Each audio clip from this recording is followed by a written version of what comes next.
saber cuánto aporta el concreto y cuánto vamos a necesitar de aporte de acero, ¿no?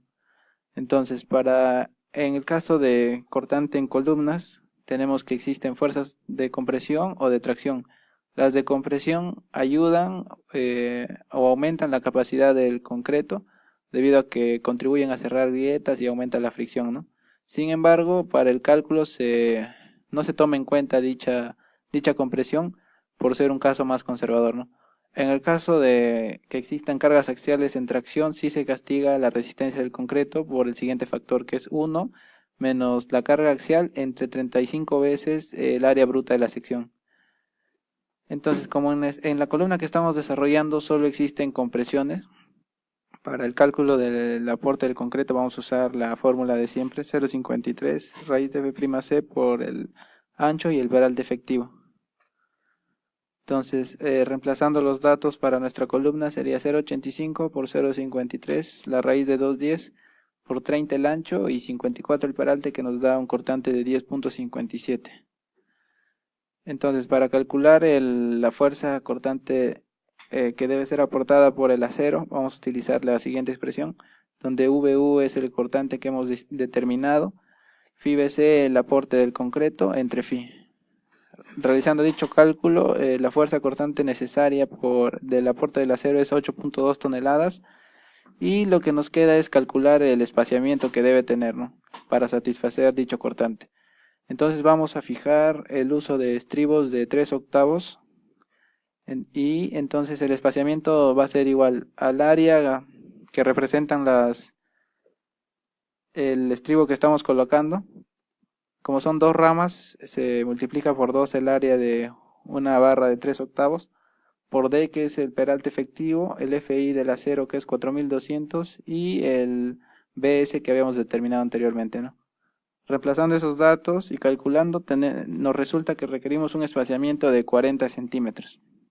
Entonces, la norma nos impone espaciamientos máximos, tanto en la zona de confinamiento, la que está cerca a la cara de los nudos, y también el espaciamiento en la zona central, ¿no? Por ejemplo, la longitud, la zona de confinamiento debe tener una dimensión, la mayor dimensión entre 1/6 de la luz libre, la mayor dimensión de la sección transversal y 50 centímetros. Y el espaciamiento en dicha longitud, en dicha zona de confinamiento debe ser el menor entre 10 centímetros, la mitad de la menor dimensión de la sección transversal y 8 veces el diámetro de la barra longitudinal. Entonces, para nuestro caso, LO, la longitud de confinamiento, reemplazando los valores en las expresiones anteriores, vamos a tener el valor máximo igual a 60 centímetros, ¿no? Entonces, nuestra zona de confinamiento medido desde la cara de los nudos hacia el centro va a ser 60 centímetros, tanto en la parte superior como inferior. Y el espaciamiento en dicha zona tendría que ser el menor entre 8 veces la dimensión, el diámetro de la barra longitudinal, que sería 15,24, la mitad de la dimensión más pequeña de la sección, que sería 30 entre 2,15 y 10 centímetros. Entonces el menor es el que manda y sería 10 centímetros como espaciamiento en dicha zona. Entonces ya tenemos los estribos y su longitud de confinamiento. Entonces ahora nos falta determinar el espaciamiento en la zona central de la columna, ¿no?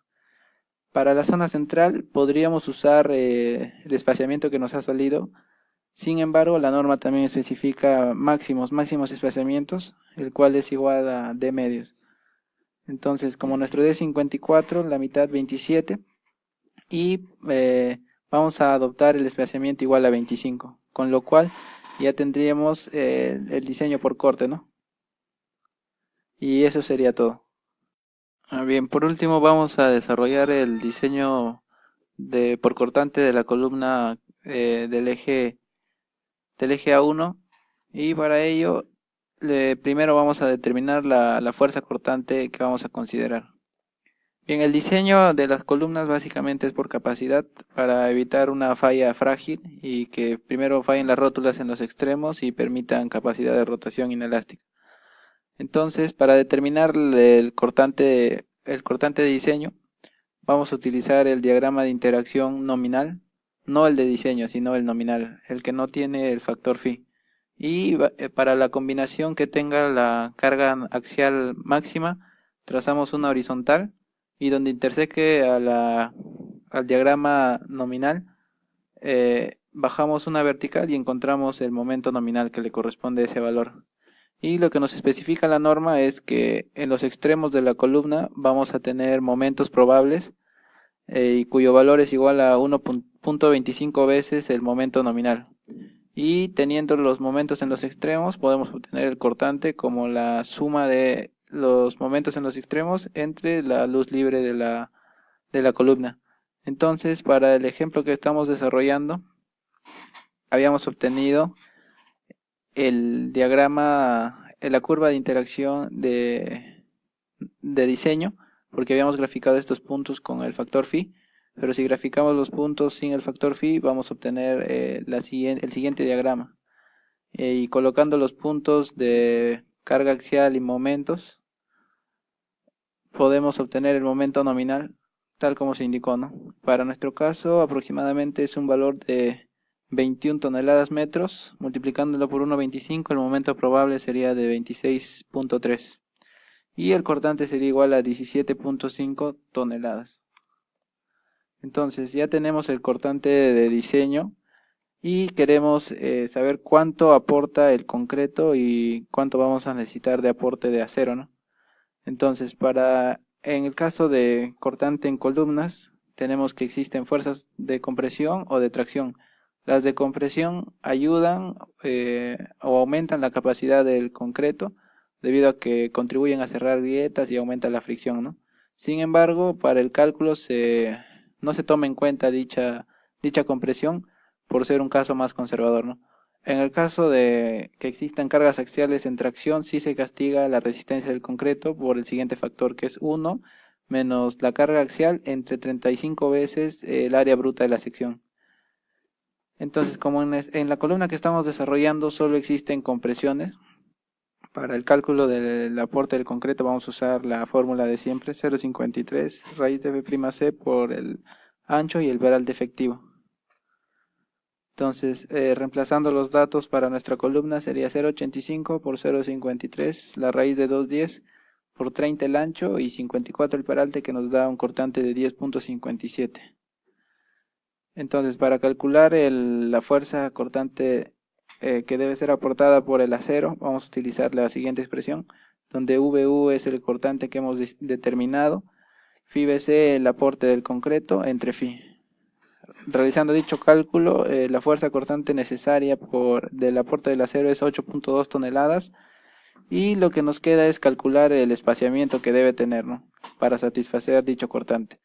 Entonces vamos a fijar el uso de estribos de 3/8 y entonces el espaciamiento va a ser igual al área que representan el estribo que estamos colocando. Como son dos ramas, se multiplica por 2 el área de una barra de 3/8, por D, que es el peralte efectivo, el FI del acero, que es 4200, y el BS que habíamos determinado anteriormente, ¿no? Reemplazando esos datos y calculando, nos resulta que requerimos un espaciamiento de 40 centímetros.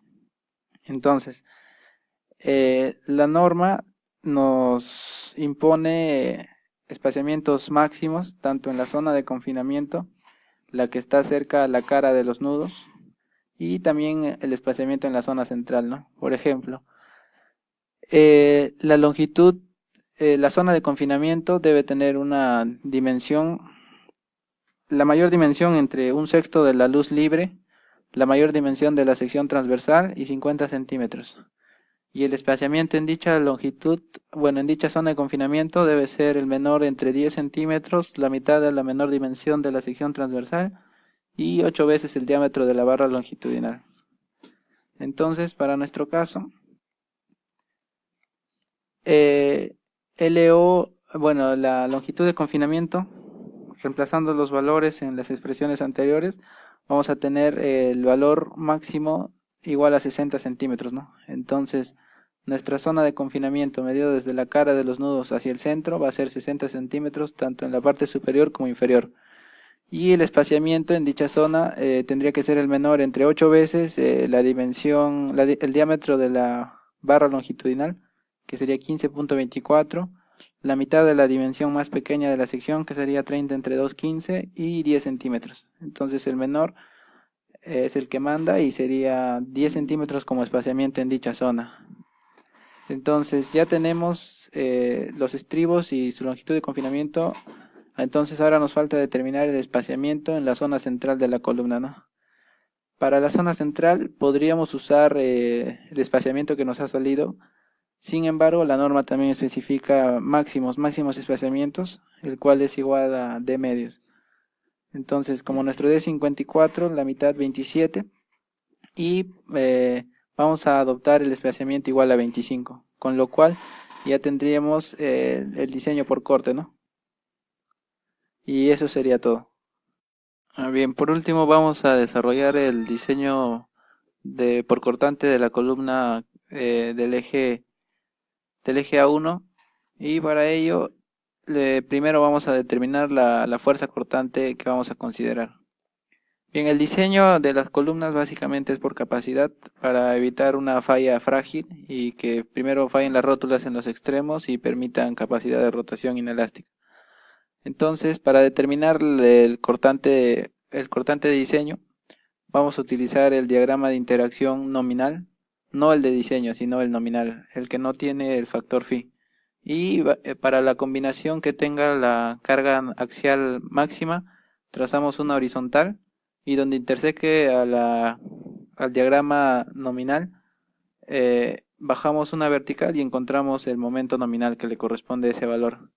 Y lo que nos especifica la norma es que en los extremos de la columna vamos a tener momentos probables y cuyo valor es igual a 1.25 veces el momento nominal.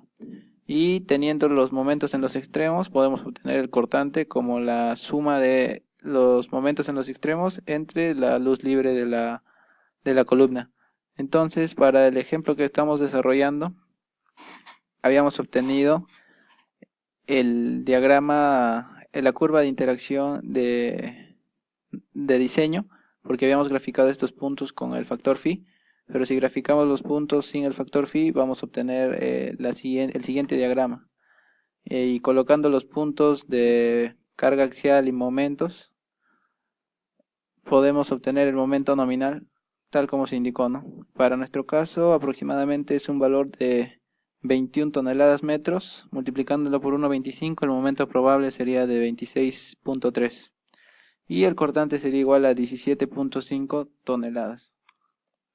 Entonces ya tenemos el cortante de diseño y queremos saber cuánto aporta el concreto y cuánto vamos a necesitar de aporte de acero, ¿no? Entonces, en el caso de cortante en columnas, tenemos que existen fuerzas de compresión o de tracción. Las de compresión ayudan o aumentan la capacidad del concreto debido a que contribuyen a cerrar grietas y aumenta la fricción, ¿no? Sin embargo, para el cálculo no se toma en cuenta dicha compresión por ser un caso más conservador, ¿no? En el caso de que existan cargas axiales en tracción, sí se castiga la resistencia del concreto por el siguiente factor, que es 1 menos la carga axial entre 35 veces el área bruta de la sección. Entonces, como en la columna que estamos desarrollando solo existen compresiones, para el cálculo del aporte del concreto vamos a usar la fórmula de siempre, 0,53 raíz de B'(c) por el ancho y el peralte efectivo. Entonces, reemplazando los datos para nuestra columna sería 0,85 por 0,53, la raíz de 2,10 por 30 el ancho y 54 el peralte, que nos da un cortante de 10.57. Entonces, para calcular la fuerza cortante que debe ser aportada por el acero, vamos a utilizar la siguiente expresión, donde VU es el cortante que hemos determinado, phi BC el aporte del concreto entre phi. Realizando dicho cálculo, la fuerza cortante necesaria del aporte del acero es 8.2 toneladas y lo que nos queda es calcular el espaciamiento que debe tener, ¿no?, para satisfacer dicho cortante. Entonces vamos a fijar el uso de estribos de 3/8 y entonces el espaciamiento va a ser igual al área que representan el estribo que estamos colocando. Como son dos ramas, se multiplica por 2 el área de una barra de 3 octavos, por D, que es el peralte efectivo, el FI del acero, que es 4200, y el BS que habíamos determinado anteriormente, ¿no? Reemplazando esos datos y calculando, nos resulta que requerimos un espaciamiento de 40 centímetros. Entonces, la norma nos impone espaciamientos máximos, tanto en la zona de confinamiento, la que está cerca a la cara de los nudos, y también el espaciamiento en la zona central, ¿no? Por ejemplo, la longitud, la zona de confinamiento debe tener una dimensión, la mayor dimensión entre 1/6 de la luz libre, la mayor dimensión de la sección transversal y 50 centímetros. Y el espaciamiento en dicha longitud, bueno, en dicha zona de confinamiento debe ser el menor entre 10 centímetros, la mitad de la menor dimensión de la sección transversal y 8 veces el diámetro de la barra longitudinal. Entonces, para nuestro caso,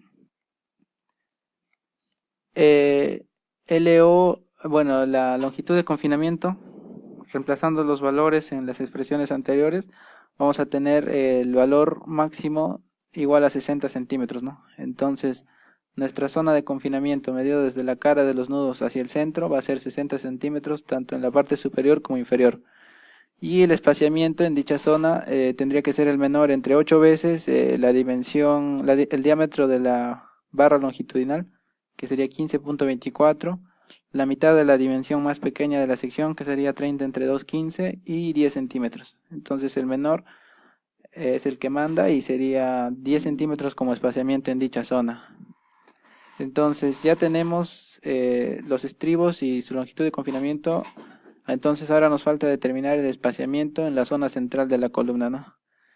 Para la zona central podríamos usar el espaciamiento que nos ha salido.